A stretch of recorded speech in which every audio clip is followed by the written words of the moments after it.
I have had many students sit in my office close to tears, or some have even been in the middle of a panic attack because they feel so overwhelmed with their schoolwork, extracurricular activities, family responsibilities, and then they also worry that they're not going to be successful or that they're not going to get into their dream college. I'll never forget, as one of the students sat in my office, she told me she didn't know how she was going to manage everything that she had to do. Her AP tests were coming up soon. She was a student athlete that spent every day at practice, at a game, or traveling, even in the summer.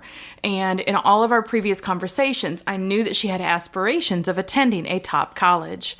She had gotten herself worked up to the point that she was convinced she was never going to get into any college that she wanted to attend, and that the rest of her life was going to be a mess.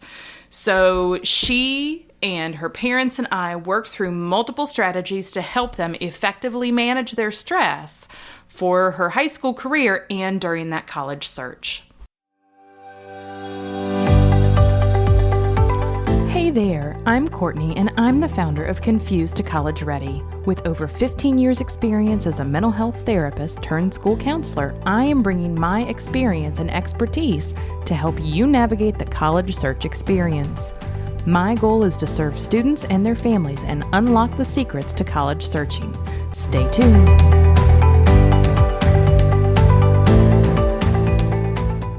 All right, so the first thing I want to say is that what we're talking about today with managing stress is not intended to replace any advice from a doctor, a therapist, a counselor. If you are dealing with any kind of mental health issues, I would strongly encourage you to seek out support. I was previously a mental health therapist. I no longer have that license. I am focusing on the college and career component and focusing on school counseling. So I do have experience and history with that, but none of what we're talking about today is intended to replace the advice of that doctor or therapist. So if you are dealing with some things, you have a friend, a family member, your student is going through some things, please seek someone out to get some professional help. Also, if anyone who is listening to this at any point is ever feeling like you are suicidal, that you're not sure that you want to be alive anymore, or that you aren't sure if things are worth it, please, again, go to your doctor, go to the nearest emergency room. The National Suicide Prevention Lifeline phone number is 1-800-273-8255. There also is a free crisis text line that's available 24/7. You can text HOME to 741-741. And this is something that we certainly take incredibly seriously. We want to make sure that everyone is well. Today, what we're going to talk about are some general stress management techniques and different things. But if it gets to a point where you are feeling like you just don't want to be alive anymore, like I said, please seek out professional help. So I just wanted to get that information out there so that you all have it. Let's talk about the definition of stress. So the Cleveland Clinic defines stress as a normal reaction the body has when changes occur, resulting in physical, emotional, and intellectual responses.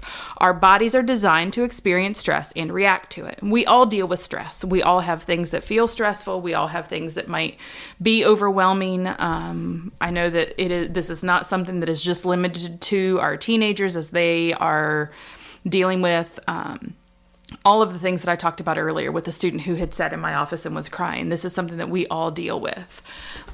When I was also doing some research on stress and looking at what I have done in the past and strategies that I've used, I also looked at NAMI, which is the National Alliance on Mental Illness. Their website also talks about how stress impacts your entire body.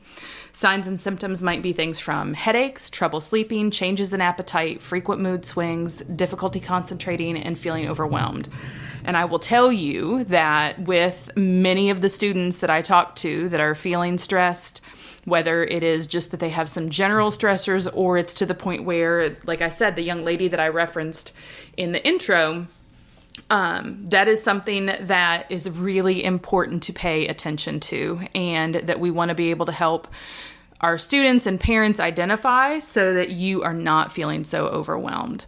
So today we're going to talk about 5 techniques that can help you with managing that stress.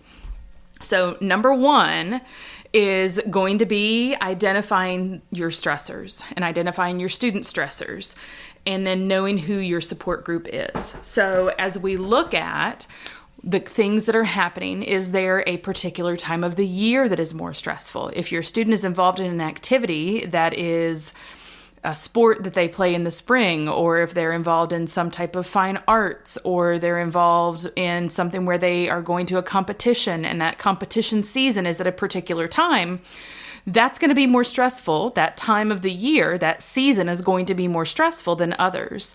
When we have students that are taking AP tests, those AP tests, the tests themselves, that's going to take place in May. As I'm recording this, it is the beginning of May, and the number of students who are coming to see me because they are feeling overwhelmed about taking those AP tests, it's increasing more and more. And so I'm having a lot more of these conversations about what can we do and how can we help support.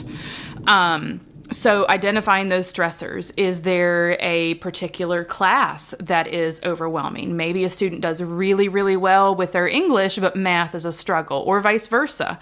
And that particular class is something that is stressful to them. Maybe a topic that a student is covering can be a little bit triggering, or it can feel overwhelming. So knowing what those stressors are between life activities, life events, maybe there's anniversaries of that someone close to them had passed away, or it can be any number of things, but being aware of what those stressors are, knowing how much is coming, and then also knowing who that support group is. So for some people, that's going to be their friends. That's going to be maybe a specific tutor for a subject that is more challenging than another one. It might be parents, an aunt and uncle, grandparents. It could be if there are more intense mental health concerns that are happening, that might be a therapist or a psychiatrist. The second thing, so number 1 is identifying those stressors, knowing who that support group is, and accessing that support group. It might be also a school counselor. So number 1, identify stressors and know who your support group is. Number 2, make sure that students are getting enough sleep. Our teenagers need a lot of sleep every night, and the number of students that are actually getting enough sleep are so far and few in between. Most of the time, students might have that extracurricular activity, and then they get home in the evening and they are having to, they get home and they're doing homework, and they are trying to make sure that they have time for friends, and they're managing the responsibilities that they have at home. Now, I'm not saying that they shouldn't have those responsibilities at home, or that they shouldn't be involved in different things at all. It just is that those are some of the things that happen, and we have to help them navigate, and we'll talk about this one a little bit more in a minute, but we have to help them navigate how to balance that time. So like I said, number 3 is managing time and looking at prioritization.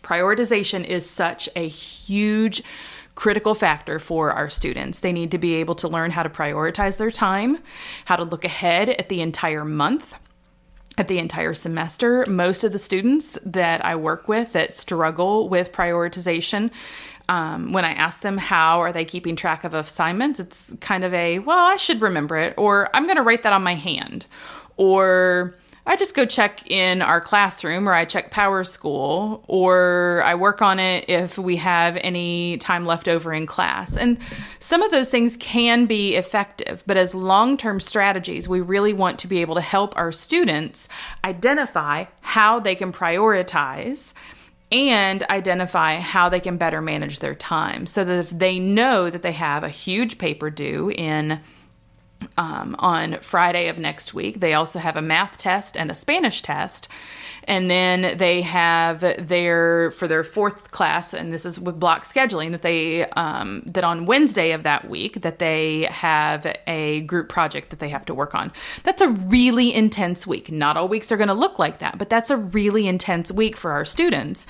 And so one of the things that we want to do is help make sure that they know how to take those chunks and those bigger projects, assignments, tests, and quizzes and break down that studying into smaller parts, and how they can really focus on prioritizing so that it's not all, we're not going to be able to get everything done the night before that big Friday with multiple assignments and things that have to be completed. So number 1, identify stressors and know who your support group is. Number 2, make sure that your students are getting enough sleep. Number 3, managing time and looking at prioritization. Number 4 is making sure that students are eating well and that they're exercising. Our brains need proper nutrition in order for us to be able to function. And that is such an important part. So you need to, and again, I am not a nutritionist. I am not a physical therapist or exercise physiologist or anything, just saying that we want to make sure that our students are eating well, and also that if they feel overwhelmed, even just going for a quick walk or doing something small can help to re-energize and rejuvenate so that students can get back to focusing on the task at hand. Number 5 is that we want to set some goals. So this kind of ties in with the time management and the prioritization of what are some deadlines. So we have the deadlines from our colleges. We have the deadlines that we're giving to people for recommendations and other things. But what are some of our goals that we have for ourselves? Are there particular volunteer work or volunteer projects that a student wants to get involved in? Is there a set time that they want to try and have the demographic part of their application done? Is there a set time that they want to try and focus on some other things?